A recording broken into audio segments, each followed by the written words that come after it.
The standing cable shrug is an isolation exercise that targets the upper trapezius muscles in the upper back. Compared to the dumbbell shrug, this is an excellent variation as the cable allows you to angle the movement up and back in one fluid motion. Cables also allow you to keep constant tension on the muscles throughout the full range of motion. To get started, set the pulley to the bottom position on the cable machine with a long straight bar handle attached to the low pulley. Grip the straight bar with a wider than shoulder width grip, then take a small step back while keeping your arms straight to ensure there is tension on the cable throughout the full range of motion.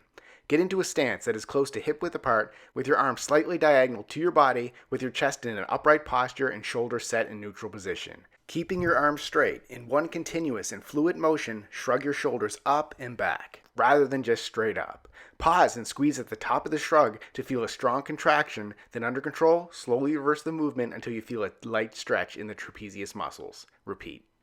Subscribe to get a new exercise video every day.